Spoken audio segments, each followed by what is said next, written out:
If you missed your favorite show or interview, visit episodes on our website at theworldtoday.news. Our live shows are also on X, Facebook, YouTube, Rumble, Kick, and Twitch. Now there really is no reason to miss out on anything on theworldtoday.news. For The World Today, this is James O'Neill. 3 Sudanese sisters, aged 9, 11, and 17, drowned after their overcrowded dinghy sank while attempting to reach Italy, German nonprofit rescue ship reported. Rescuers saved 65 people north of Libya, but found the girls' bodies submerged in water and fuel after evacuations. Their mother and brother survived and were taken to Lampedusa. The green dinghy, launched from Zuwara, Libya, had been overloaded and partially deflated amid rough waves. Survivors came from Sudan, Mali, Ivory Coast, Ethiopia, and Eritrea. Over 30,000 migrants have died on Mediterranean crossings since 2014. Russia accused Ukraine of a drone attacks that set fire to a nuclear power plant in the Kursk region, damaging a transformer but causing no injuries. The blaze was quickly extinguished. Radiation levels remain normal, officials said. The IAEA urged protection of all nuclear facilities but could not independently confirm the incident. The strikes coincided with Ukraine's Independence Day, during which President Volodymyr Zelensky pledged resilience and called for a just peace. World leaders, including President Trump, Macron, and King Charles III, sent messages of support, while Norway pledged $695 million in new air defense aid jointly with Germany. U.S. Director of National Intelligence Tulsi Gabbard said deep state actors have infiltrated the intelligence community, politicizing reports and working against the American people. In a Fox Business interview, she said entrenched groups inserted partisan views into intelligence, undermining constitutional duty. Earlier this week, Gabbard revoked security clearances for 37 officials accused of manipulating intelligence, including Richard Legett, Brett Holmgren, and Stephanie O'Sullivan. She stressed that intelligence must find the truth and tell the truth, adding transparency and accountability are essential to restore trust and focus on national security. Mobile phone thefts in London surged to a record 116,656 cases in 2024, averaging nearly 330 stolen daily. Metropolitan Police data, obtained by campaign group Crush Crime, show thefts have risen over 50% since 2017. Women were most frequently targeted, with 61,000 victims last year. Yet only 169 suspects were charged, with 7 let off with warnings. Critics say police focus too heavily on online speech, while organized crime groups on e-bikes drive the epidemic. Losses since 2017 total about £365 million. Officials warn broader violent crime is also rising. Lucy Connolly, a 42-year-old British mother imprisoned for a tweet after the Southport child killings, has been released after serving part of a 31-month sentence. She described mistreatment in custody, claiming prison governors were pressured for political reasons, and said she was denied fair trial conditions and coerced into pleading guilty. Do you regret pleading guilty? Yes. Well, yes and no. Again, because I honestly believe, had I gone not guilty, there's a strong possibility I would still be sitting in jail now waiting for a trial. Once they've remanded you, they're in no rush to put you through the system. On Sunday on NBC's Meet the Press, Vice President J.D. Vance said the Russians have made significant concessions to President Trump in the negotiations to end the Russia-Ukraine war. I think the Russians have made significant concessions to President Trump for the first time in 3.5 years of this conflict. They've actually been willing to be flexible on some of their core demands. They've talked about what would be necessary to end the war. Of course, they haven't been completely there yet, or the war would be over, but we're engaging in this diplomatic process in good faith. We are trying to negotiate as much as we can with both the Russians and the Ukrainians to find a middle ground to stop the killing. I think what the president has tried to do here is try to engage in very aggressive, very energetic diplomacy, because this war is not in anyone's interest. This has been James O'Neill for The World Today. If you missed your favorite show or interview, visit episodes on our website at theworldtoday.news. Now there really is no reason to miss out on anything on theworldtoday.news.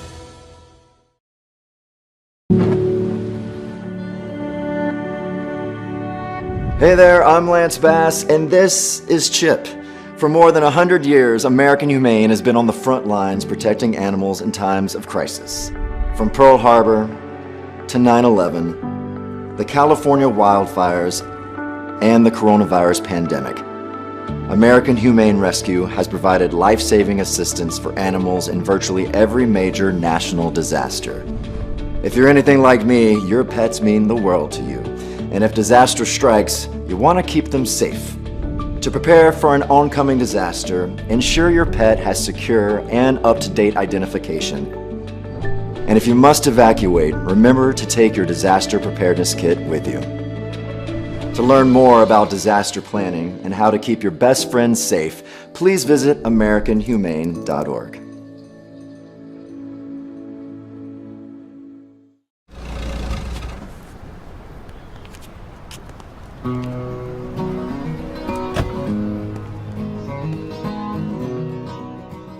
G'day, Troy Casadale here. I've been travelling around this country playing music for more years than I'd like to remember. I've spent a lot of time on stage, but I reckon I've spent more time on the roads getting to gigs. And honestly, I've seen worse behaviour on the roads than I've seen at any concert of mine, and often from people who have years of experience behind the wheel. It's probably been a while since a lot of us have really thought about our driving, so take a sec and think about what you can do to help keep yourself and others safe on the roads. Us mob are almost 3 times more likely to die in a road crash than the rest of the population, so let's change that. Drive safely. Don't get distracted by the phone or others in the car, or get hot-headed or any of that stuff. You wouldn't do inconsiderate things outside a car, so why do them in one? Don't let a car change who you are. Safer driving starts with you. Telling it as it is. This is today's News Talk, The World Today. It stopped again. Welcome, by the way. Thanks for joining me. I'm Mike Ryan. This is our Tuesday edition for the US, North America, for The World Today. Today we're going to be looking at, here's a thing I want to throw at you just to think about.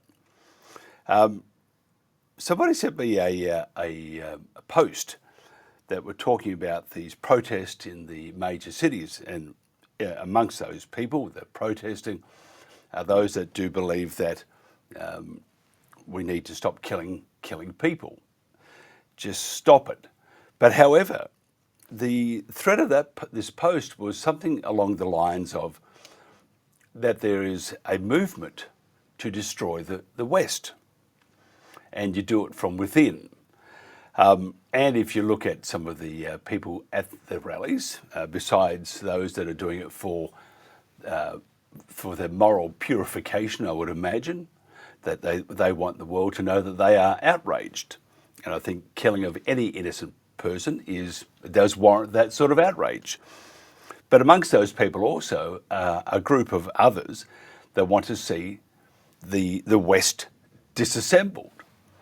And we are noticing that because the veracity of some of these protests, and I do support the protests, by the way, but the veracity and the intensity does point at times to another direction, another agenda. And we go on about, and we should go on about people being killed, murdered in all parts of the world, but we don't go on about Christians being killed, murdered in all parts of the world. I'll play you this clip and then I'll tell you, I'll just read what George Christensen said, and then we'll pop into our next guest to talk about some of the atrocities that the Western media is failing to acknowledge. Cam, could you play that clip, please? Nigeria is responsible for 90% of all Christian persecution deaths worldwide in the last 5 years. Yeah, it's just incredible. And no one hears about it. No one's talking about it. You know, that's one of the things that I learned reporting on this, is that on the very day that 9/11, that the attacks happened in the United States, the same people who were on those planes, and I mean in the sense of they were carrying the same flag and they were saying the same slogans and they were standing for the same ideology, walked into a village in northern Nigeria and massacred over 200 Christians. And that village was called Rankum, and it was renamed in the language of the Fulani. They took that village and they renamed it Mahanga because it is essentially the command and control center of this genocide. The interesting part is that the Nigerian government knows it. The U.S. government should know it, and if they're paying attention, I hope they know it now. But this is where the majority of terror attacks are staged and launched from. And like I said, everybody in Nigeria knows where it's coming from. They see the terrorists coming in and out of Mahanga. And they chose Mahanga. I mean, it translated, the word means watchtower. Watchtower. Because yes. it's on high ground. Mm-hmm. And it was perfectly positioned for them for what began as a series that's now more than 20 years of attacks. 20 years of attacks, and tens of thousands, no, I'd say hundreds of thousands, have now been killed, staged from that ground. And wounded and forced out. Now, let's talk about the people that are still alive. They're now in camps called IDP camps, which stands for Internally Displaced Person.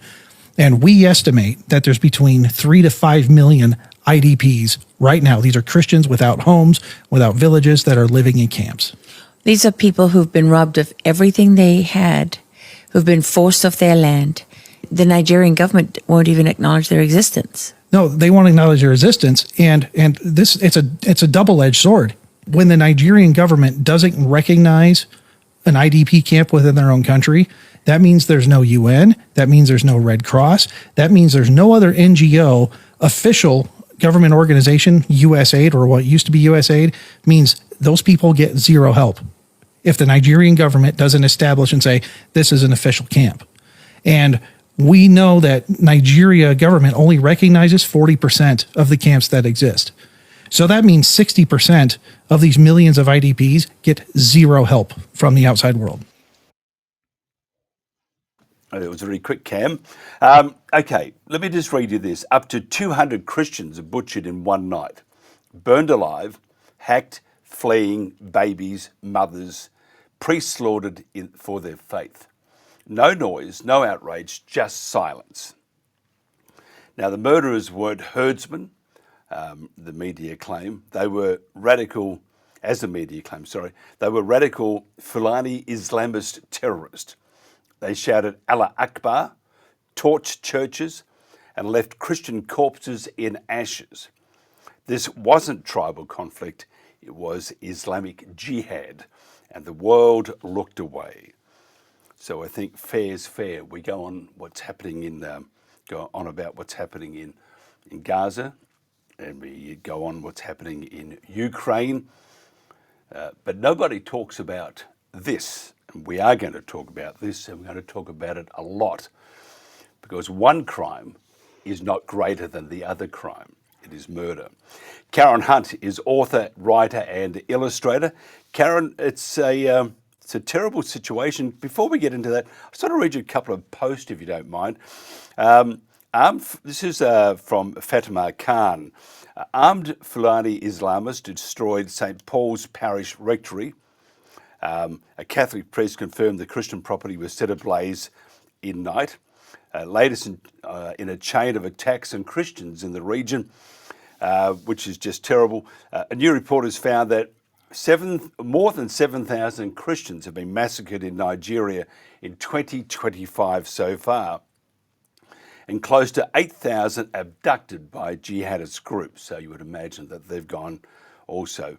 The report also found that since 2009, 125,000 Christians, more than 125,000 Christians have been killed, and more than 19,000 churches destroyed. The question here, and I put this to you, Karen, where is the media? Well, that is a very good question. And it doesn't seem like there's much concern for Christians in Africa or also in the Middle East, the entirety of Africa. The focus in the media is certainly kept on Gaza, which, this is obviously something that is important in the news. But, it's interesting. You spoke about the 200 Christians that were massacred. And that happened at the same time as these activists from the West were trying to go across Egypt and in protest and get into Gaza, just as a sort of they weren't bringing in any aid. They weren't really going to help the people there. They were just wanting to draw attention to this. And of course, I could have told them, having lived in Egypt not that long ago for 3 years. I could have told them what was going to happen. They were kicked out of the country for trying to do this. So there was nothing in the news about about this horrific massacre of these Christians, but everything in the news about this failed attempt to get into Gaza. So one does have to ask the question, yes, why is that happening? Why is the focus always in this one area to the detriment of all of these Christians around the world?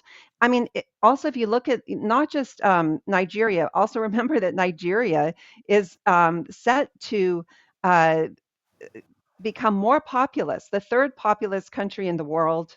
Is going to take the place of the United States as the third populous country in the world. So it's a very important nation, but we seem to ignore it.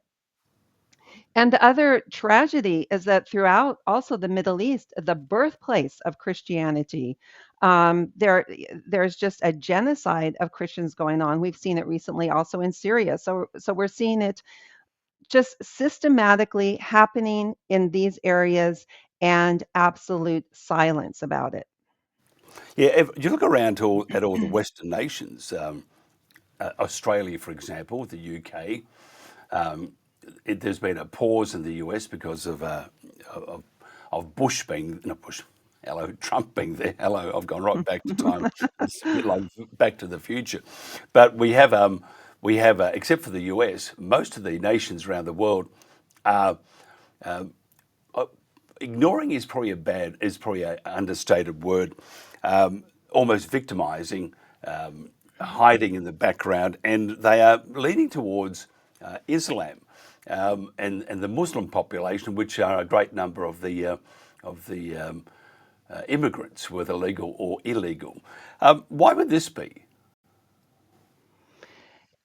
I think, well, I mean, if you really want to know my opinion, I Please mean, do. there's this huge push to um, demonize Israel above all else. So I will give you one example. Under the Palestinian Authority, from 1995 to the present, let's just take Bethlehem, where Jesus was born. The Christian population dropped by 20% after 25 years under Palestinian control.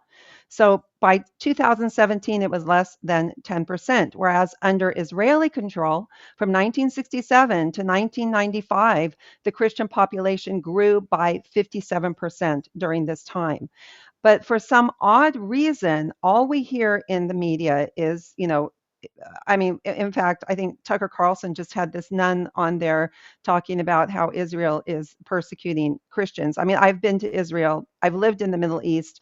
This is completely outrageous talk when we have literally millions of Christians being displaced. Christians are the most persecuted group of people in the world, and particularly within Muslim nations. So, but this is not something that the press wants to focus on because it would be to the detriment of their cause at the moment, which is to, you know, demonize Israel in this war. Regardless of what your opinion is about that, that's just the fact of what they are trying to do to the detriment of what is actually happening. The literal eradication of Christianity in the birthplace of where Christianity was actually born, and accepting. We've seen it in Europe. This migration of um, Islamic people into all the different countries there. We have now in New York, incredibly, which I've written about. We have a 12er Shia Muslim Zohran Mamdani, who is probably going to become the next mayor of New York. Shia 12er Muslim Shia Muslim is absolutely the same as the supreme leader of Iran. So this is like a very, very odd occurrence that is happening. It seems like a kind of a Western insanity. Yeah, but I don't understand that. Why, though? Western governments are leaning towards Islam. Unless here's a thought. You're a Christian, I'm a Christian. I'd probably go to hell. But I mean, I'd keep trying my best. I don't preach to be anything other than a pretty regular sort of guy. It's made mistakes in my life. However, the Christian person always looks, I mean, generally, a good Christian, not the hypocrites, and there's a lot of those, looks to help. And that's what they want to do, turn the other cheek, help. Tell me about Islam. They're very proud. It's a very proud religion. The Muslims are I have some very good Muslim friends, and they're very nice people, just like good Jewish, good Anglican, good Lutheran, any good Buddhist. But tell me about Islam compared to Christianity. Christianity, you're taught to turn the other cheek. We don't.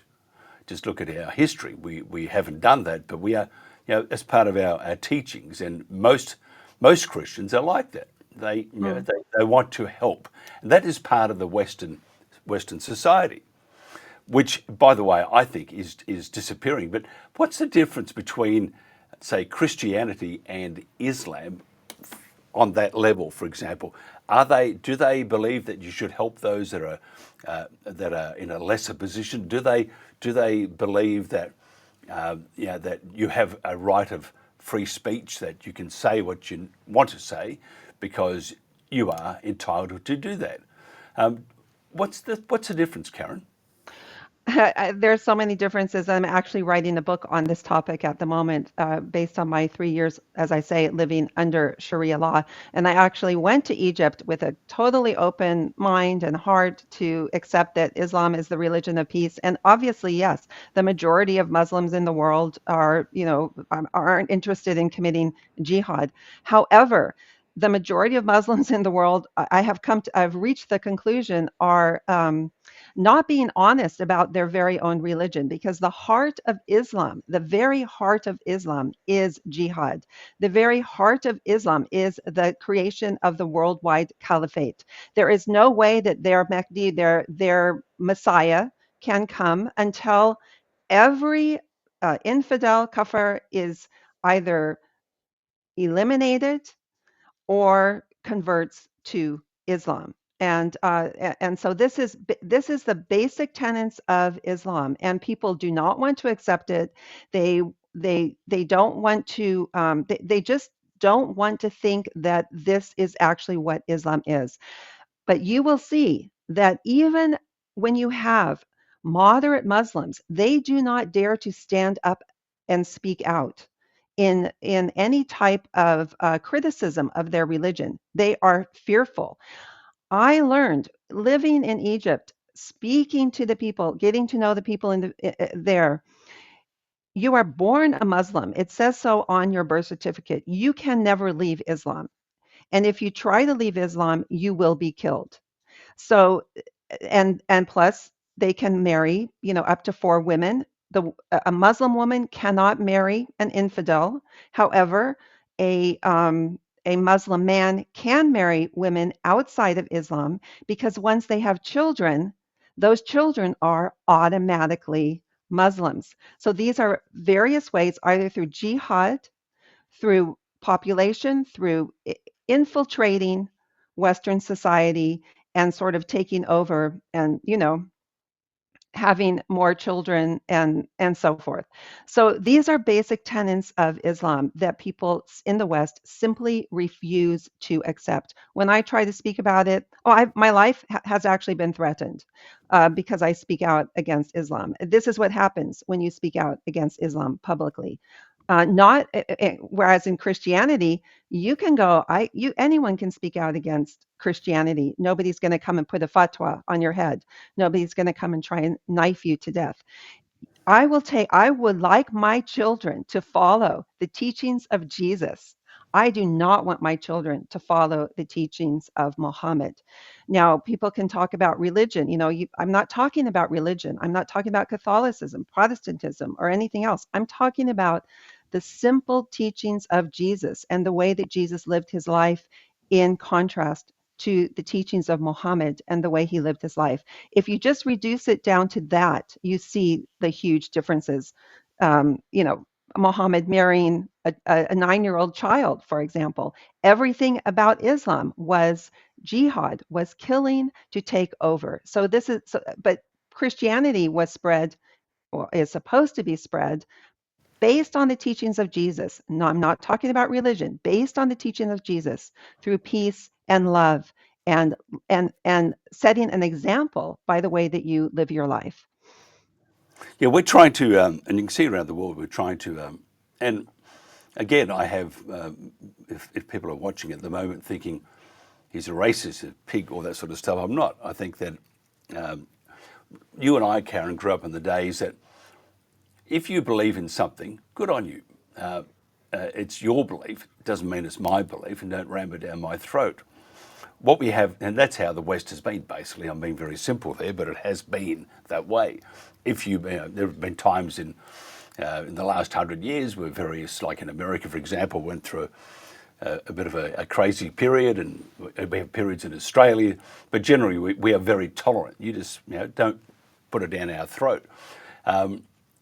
Islam, though, is different, isn't it? Because if you're a Muslim, you can't, you don't have that tolerance. It doesn't allow you to have that tolerance. So if you were, this is, and correct me if I'm wrong here, but if I was a Muslim and I said to someone, think what you want to think, pray to who you want to pray to, be who you want to be, it's up to you, but don't ram it down my throat. What they, from what you're saying, is what they would be saying is, you are wrong, wrong, wrong, wrong, wrong, wrong. And that's it. You are wrong. Don't even think that way. Am I right in saying that? Absolutely. And there's a very smiling surface to Islam. But I have seen my experiences living in a Muslim country, when that smiling facade goes away and the literal hatred that's underneath comes through because of because of Islam.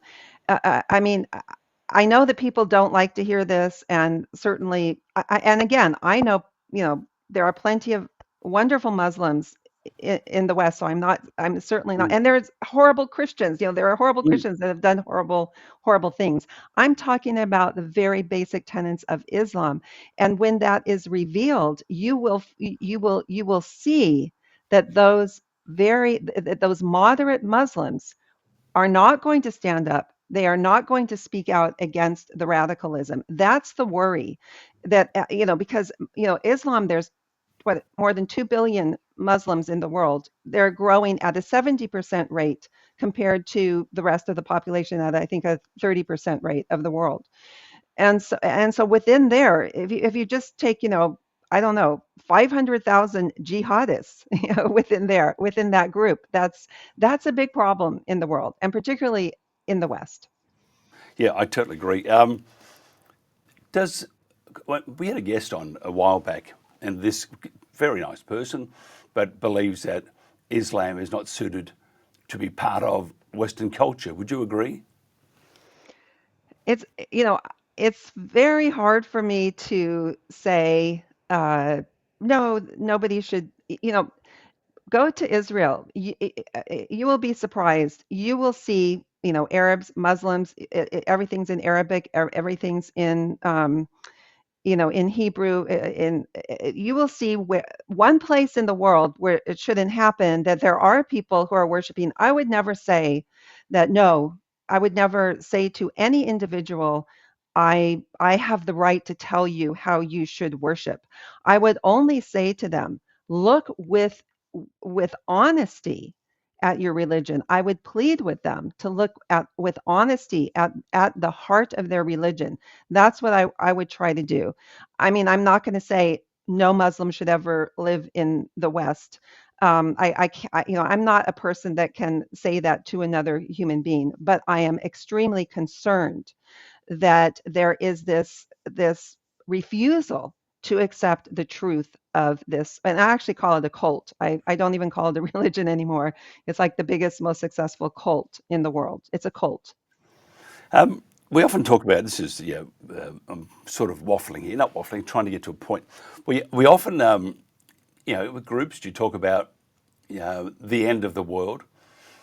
Isn't it interesting that the end of the world could very well come because of religion itself? I mean, and Christianity has some very dark moments, and I'm also a Catholic, and I know that the Catholic Church is, from experience, which is well documented with my father.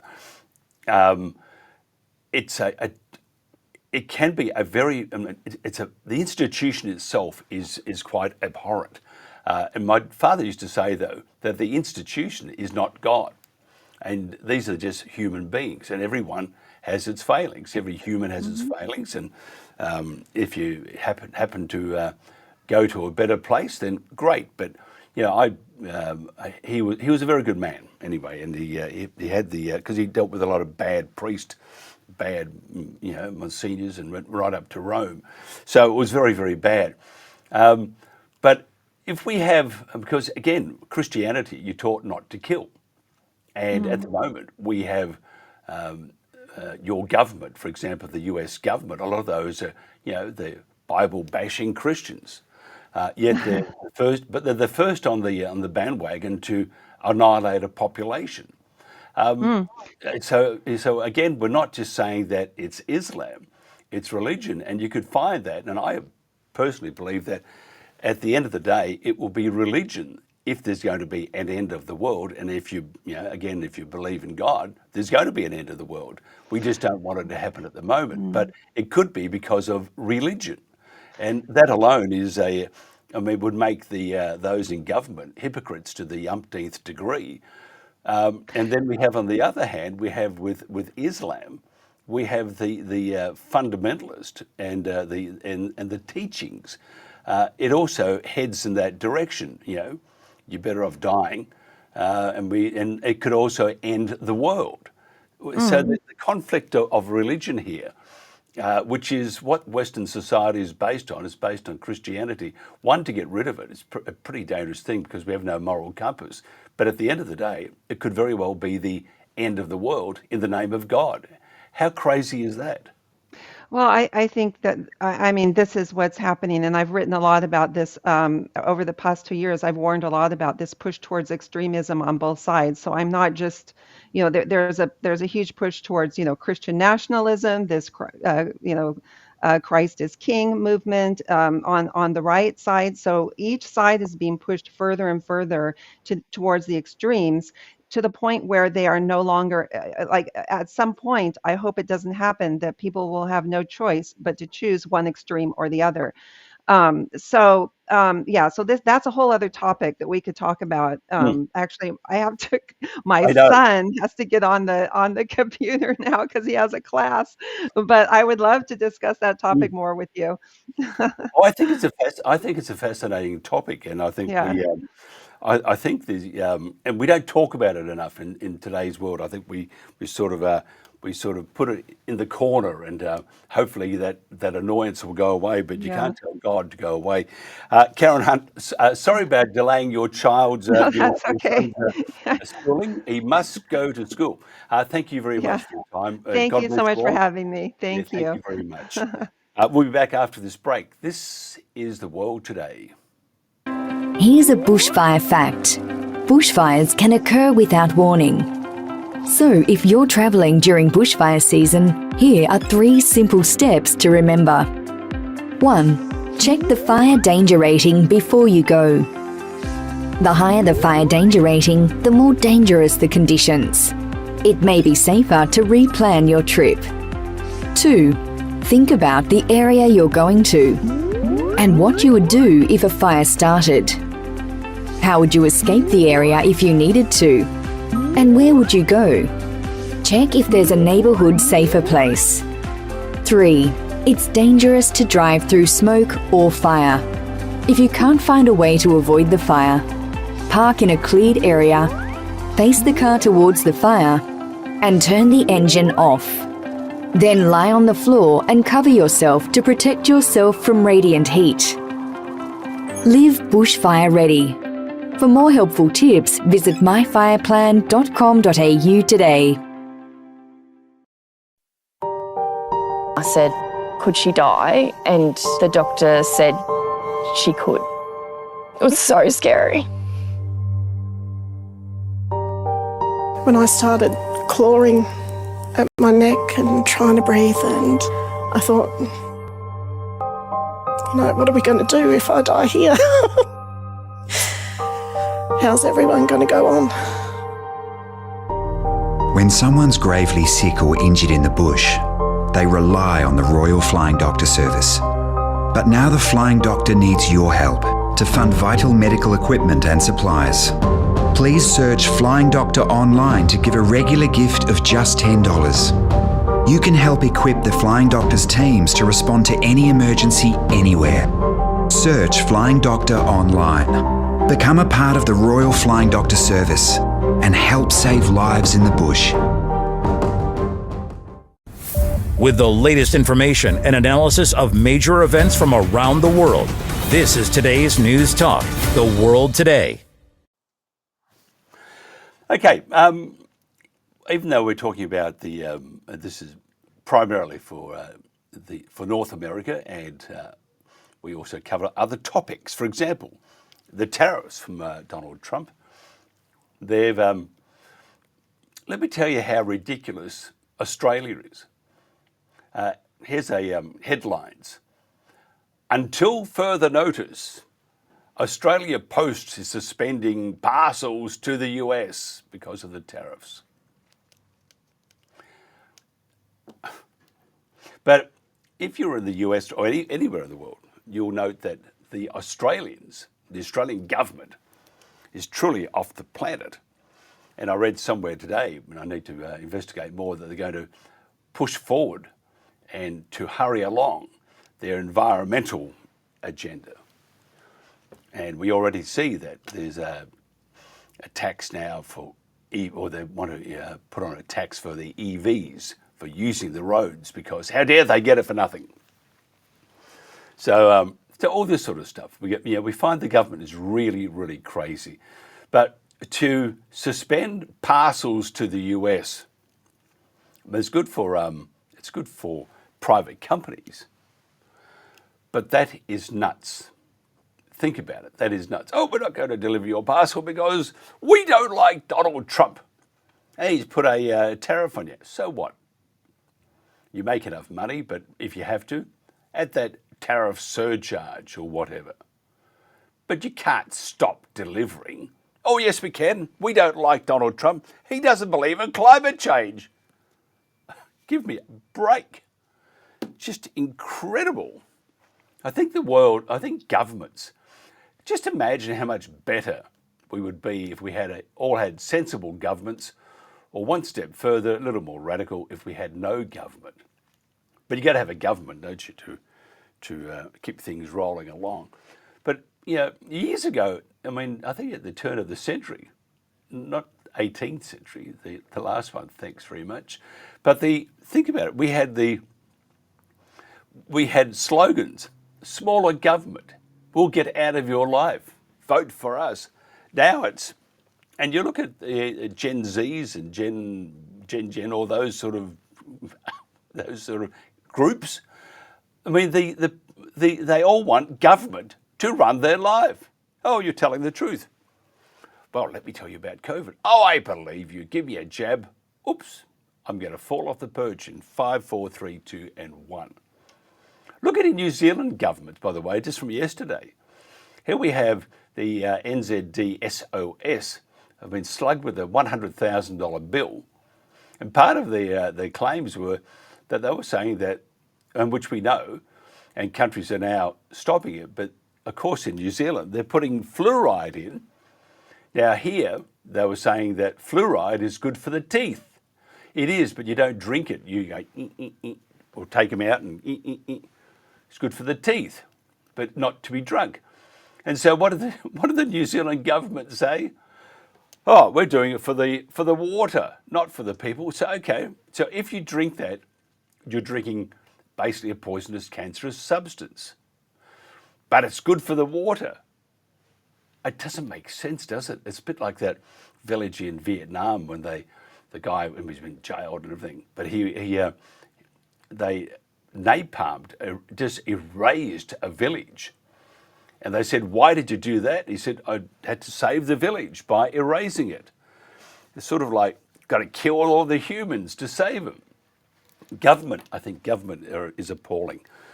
Tony Nikolic in Australia, by the way, I think he's putting his hand up to run for the Senate.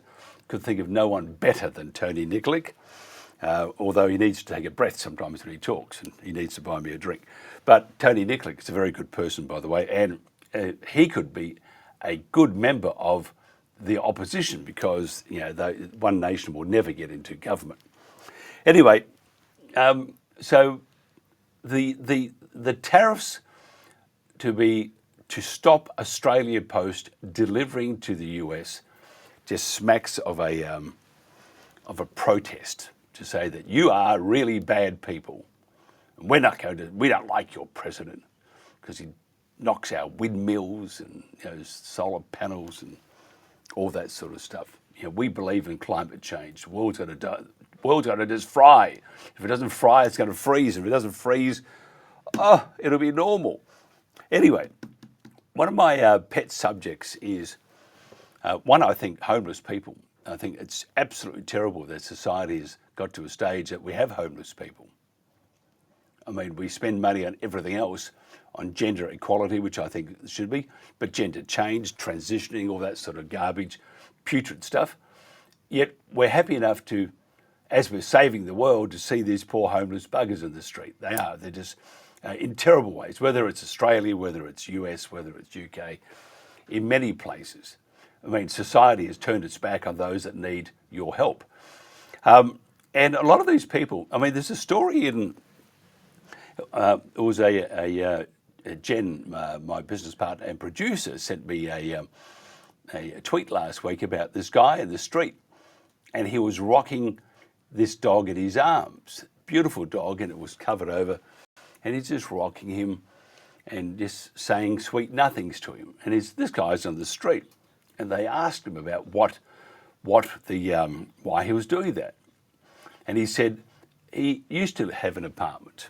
The dog was happy, he was happy, and because of circumstances, he found himself on the street.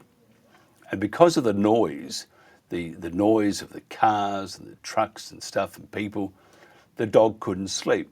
So he would rock this dog to sleep and then go to sleep himself, making sure that his best friend was going to be fine. And I saw that and I thought, where is not government? Where are they? Where is our society? Why aren't they looking after this poor guy? But he's only one of probably millions of people around the world that need our help and our love, and we don't.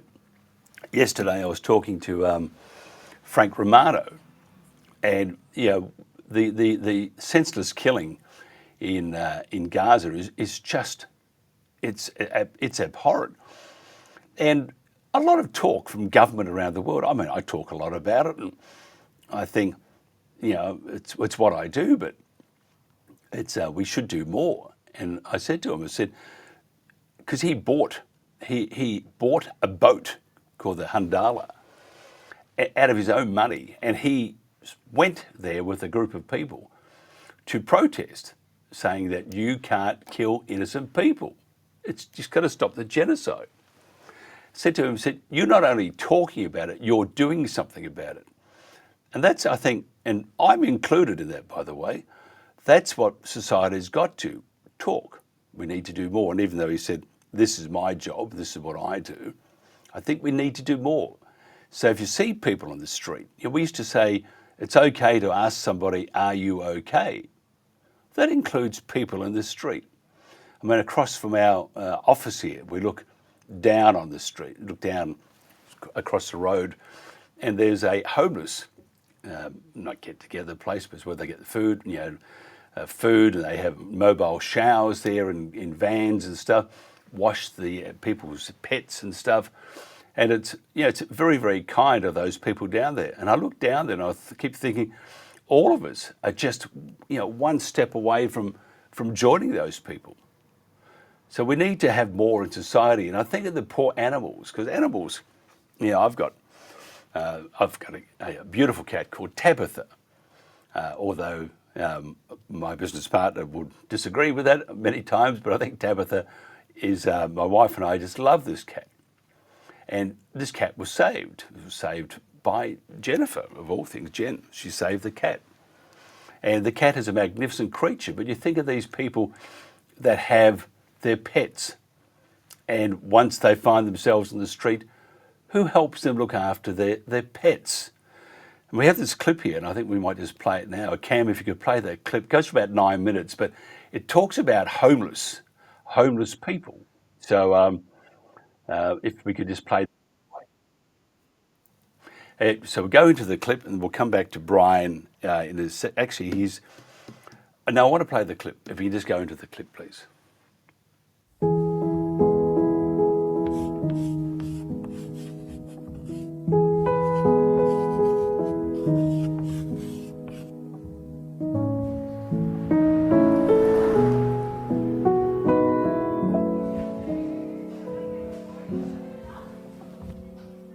My name's Yvonne Hong, and I'm the founder and CEO of Pets of the Homeless.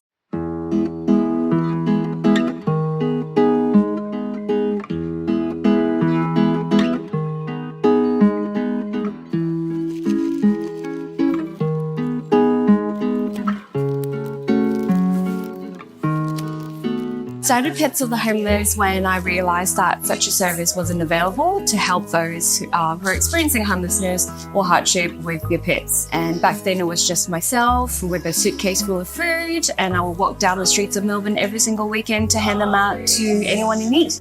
Basically, I just wanted to do something to make a difference, no matter how small it was.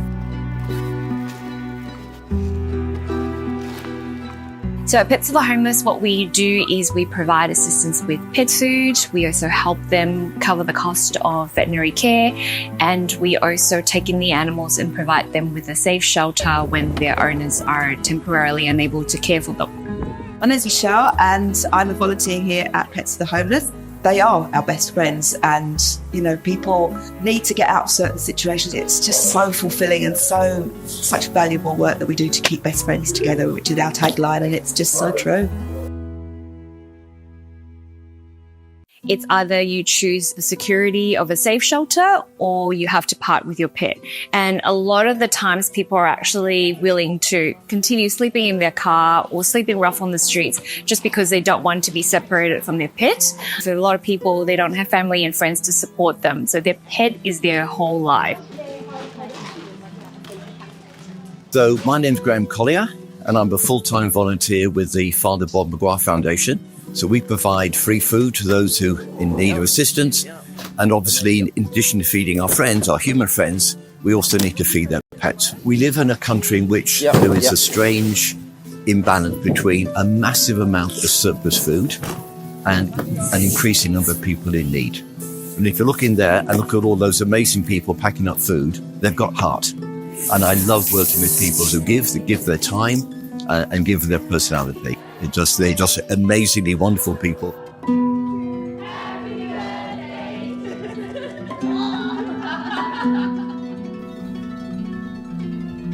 I'm Paul, and I'm a volunteer at Pets of the Homeless. My main role with volunteering here is doing all the deliveries. In the 18 months that I've been here, the van was never full when I first started.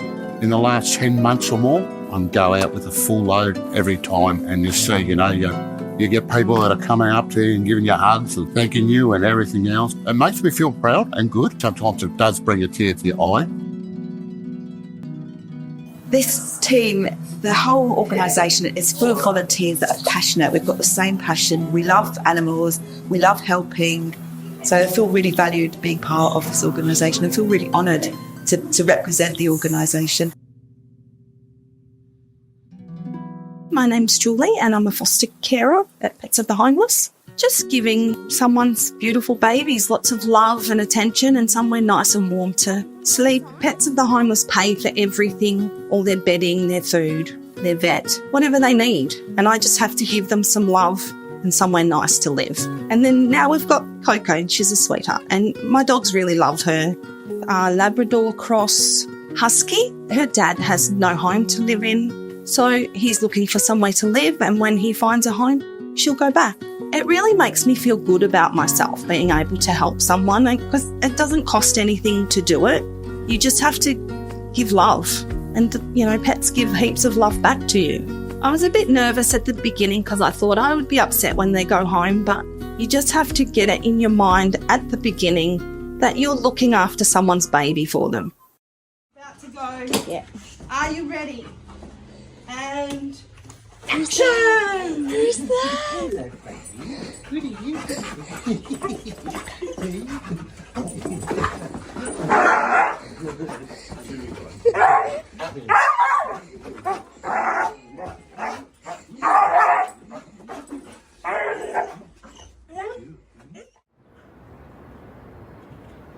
My name's Jason Mutimer. Currently now I'm living alone with Sash. I work full-time in a bakery. In all honesty, she means everything to me. She's the one that I come home to every night. So I got her when she was about 18 months old. Leading up to the accident, I was in a pretty bad place. Prior to that, I'd lost my dad to cancer. I had a breakdown with some family. Lost my job, got evicted. I was actually living in my car with her for a year.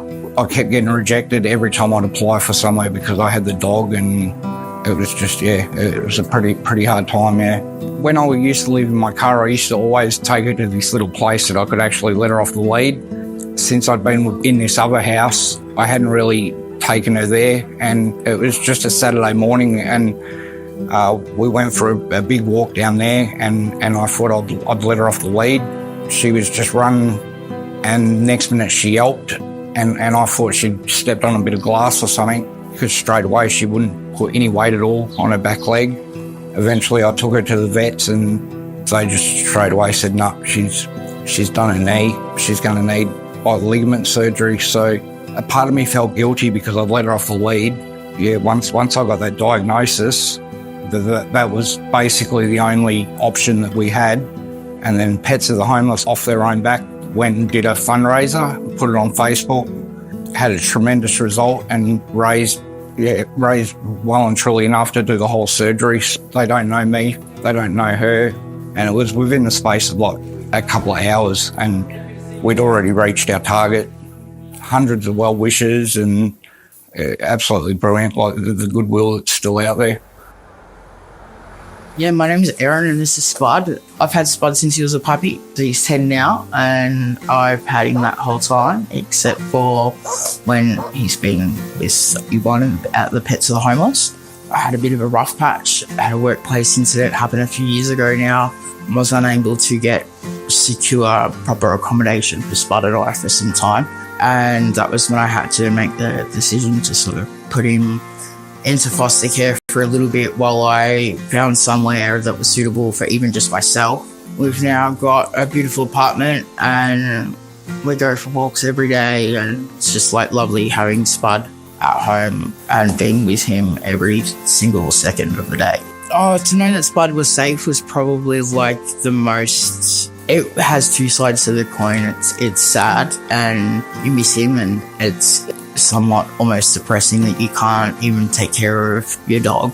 But it's also very comforting to know that Spud was taken care of very well. His needs were all met, and he was with a family that loved him and took care of him. And just knowing that I had time to sort myself out and get my dog back was just such relief. I couldn't even imagine if I had to surrender my dog because I had nowhere for him to go. I guess just as motivating as it is for a parent to get their stuff together for their children. My family and Spud are on a very even keel. Sometimes it slides. That day was like very exciting and new. I just moved into the apartment that same day. Spud and I were so excited he jumped up and knocked my teeth out. But again, it was such a happy moment. I haven't spent the night without him since I've been back.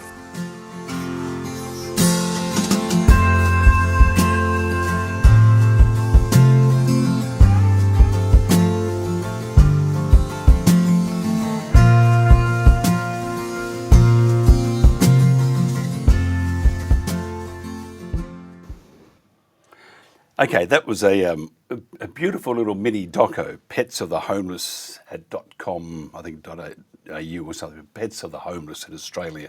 Just Google that if you want to help people who need your help and help humanity keep going on. And because I think we have many things that are happening worldwide that we're not doing our bit. We need to look after everybody, whether you know them or not. Bryan McClain is a news hound and host of The Boiler Room at alternatecurrentradio.com. Bryan, we need to be a lot kinder in this world, don't we? Well, I'm doing my best, Mike, but some days out there in the public, it's hard. It's kind of like watching someone you care about just stab themselves in the leg with a pair of scissors or something, and not saying, "Hey, please stop that. Don't do that to yourself." And what I'm alluding to is the fact that they believe all these crazy narratives that we're fed in the mass media cartel. It's great to be with you, Mike. Thanks for having with me. That's right. Let's pull out the razor blades, and have a mass killing, just you and I. But it's a really sad world we live in. But what I am surprised with that in DC, no one's been killed for about 12 days. In fact, there's the DC arrest have gone past the 1,000 mark in 12 days. Donald Trump is doing something very good there, isn't he? It certainly appears so. It's tough for me to actually figure out like where the good, the bad, and the sort of gray areas are with these things, because on the one hand, it's like things have been allowed to get really bad in this country, and especially in our cities. Our urban areas are just ridiculous, like mind-blowingly ridiculous. The amount of homeless people, the intensity and number of people that are addicted to drugs that just weren't there 15, 20 years ago on the streets, that are now just it's difficult to even fathom what you're seeing sometimes when you go into these cities and you see the people doing the fentanyl like lean and laying in the gutters and stuff. So how do we clean this up, though? That's the thing that I'm cautious about is, okay, so a big spike in law enforcement, is that all going to be used appropriately, and is it going to fix the problem? That's my main concern. It's like, is this the best fix for the problem? Maybe it is, maybe it's not. Maybe it's a hybrid solution that might be a little bit better. I'm not sure, but I mean, the amount of crime, like carjackings and stuff that we were seeing in DC was really bad. But I'm curious to see, how it works in the long run. And you've got to also ask yourself, because he was also, I don't know whether it's happened yet, but he's talking about Chicago. There are, right across the US, you could replicate the same thing, but you can't have, at the end of the day, you can't have the military there in every city, because we need to take responsibility for our own areas. And it says a lot about government, whether it's local, state, or federal, how bad that they can be, because they're not doing the right thing. I look at the fires, the wildfires around Palisades in Malibu, and they raised $126 million. And the last report was, we had somebody on talking about that not one person that was affected by those fires has received money. That money was handed out to other organisations, which then passed it on to their pet projects. And again, it shows you that society and government, local government there and state government with Newsom, is failing miserably. How do we stop that slide? Because it is like a landslide, it's getting faster.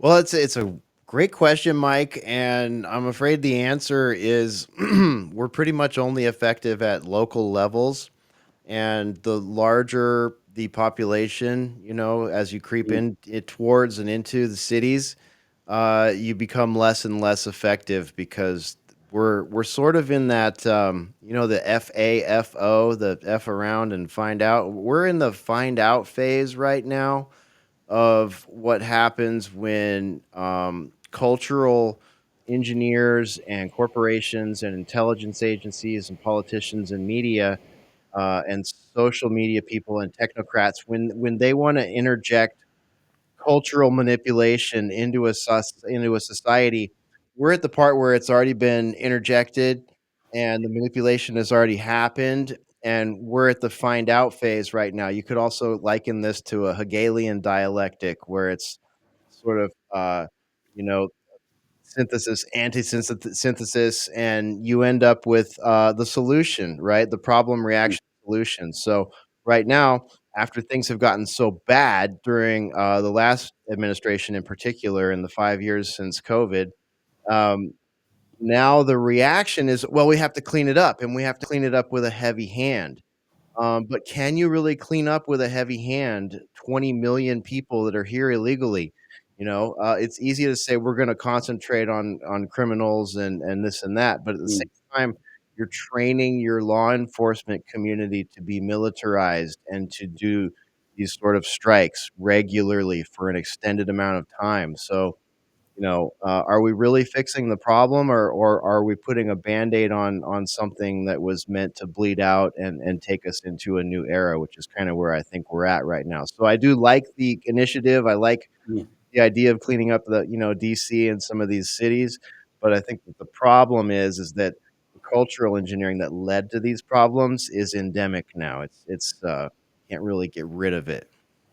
I don't think we can change it. I think we're going to go down the slippery slope, whether we like it or not.